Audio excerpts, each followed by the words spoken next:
my colleagues, parliamentarians for this OECS assembly. I've been asked to speak briefly about the situation in Barbuda as a result of the passage of Hurricane Irma. As you're aware, Hurricane Irma was easily the most powerful hurricane to have barreled its way through the Atlantic. And Barbuda was located within the eye of Hurricane Irma. Barbuda did not stand a chance. In fact, the very expanse of Irma was such that Barbuda, being only 62 square miles, would have suffered severe damage. And as you're aware, 95% of the properties on Barbuda were decimated. They either lost a part of their roofs or were totally destroyed. In fact, there were 400 homes that were lost and 400 families made homeless.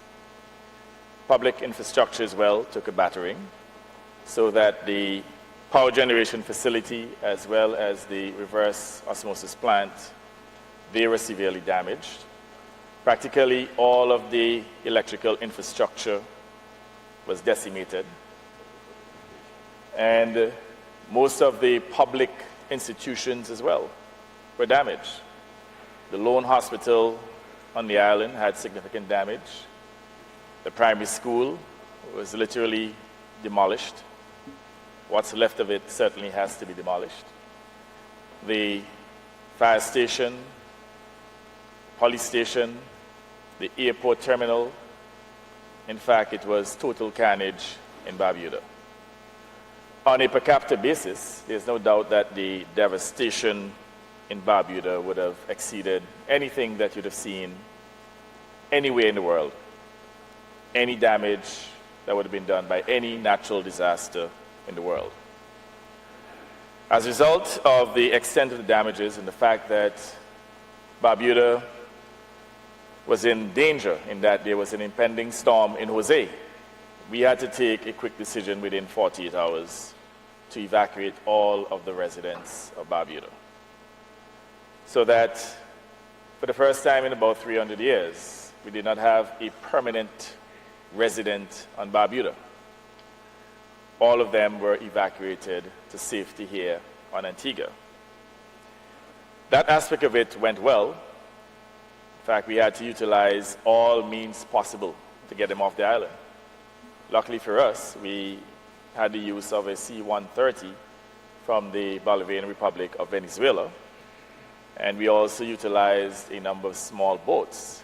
In fact, even a barge was utilized to get them off the island. A barge that ordinarily is utilized to carry aggregates, sand, stone. We had about 200 souls on that barge, literally bringing them to Antigua to safety.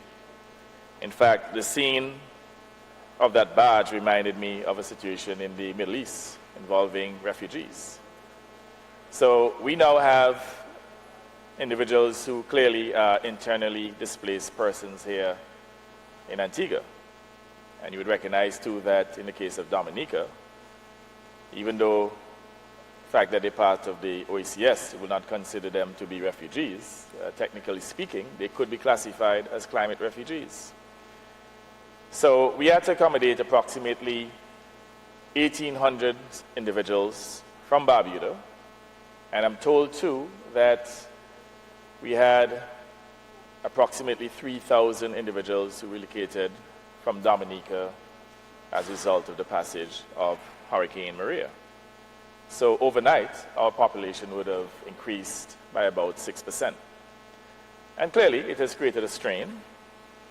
It has created a strain on the social infrastructure, including our schools. I know that we have accommodated approximately 600 students from Barbuda and in excess of 300 students from Dominica.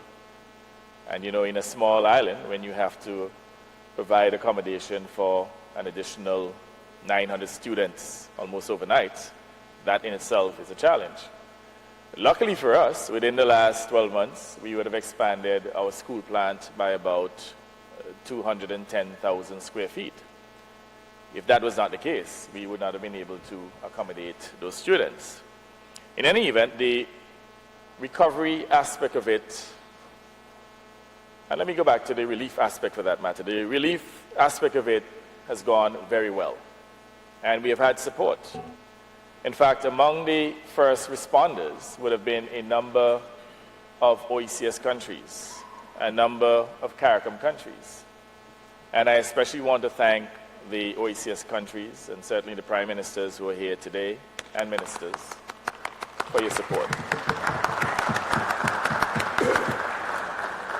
I want to thank the delegation from St. Kitts and Nevis. Even Dominica at that time had pledged to make a contribution of $250,000 US, only to be hit about 10 days later by Hurricane Maria.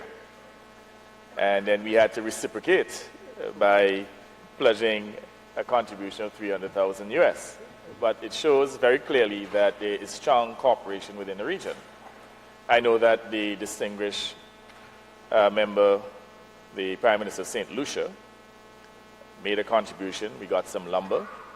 And certainly the Prime Minister of St. Vincent and the Grenadines also made a cash contribution, and subsequently we got a container of flour. And I want to thank you sincerely on behalf of the government of people of Antigua and Barbuda. So again, that was CARICOM integration, OECS integration at work.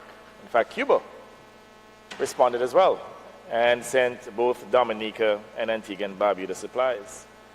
Extra-regionally, we had some support from the People's Republic of China. They made a contribution of about $2 million US to the UNDP to help with the repairs of some of the roofs in Barbuda. And we also had support from the Bolivarian Republic of Venezuela. And I want to tell you, Venezuela in particular, the Bolivarian Republic of Venezuela was the first country to have responded to our needs. In fact, while the hurricane was literally battering Barbuda, and by the way, Antigua got a battering as well, we had to sustain winds here of about 80 miles per hour. We had gusts up to 80 miles per hour. And certainly the rains would have done a significant amount of damage to the infrastructure here on Antigua. But Venezuela actually mobilized 2 of the planes while we were actually enduring the winds, the storm winds and rains from Hurricane Irma. So by the time we were able to intervene in Barbuda, we had equipment in order to evacuate. But again, I want to single out the Bolivarian Republic of Venezuela for the assistance that they have given to us and the timeliness of that assistance. And not to be controversial, but you know, there are other wealthy countries in this hemisphere who we thought would have at least made some form of equipment available or provide some level of support. And I have to admit that they were found wanting. The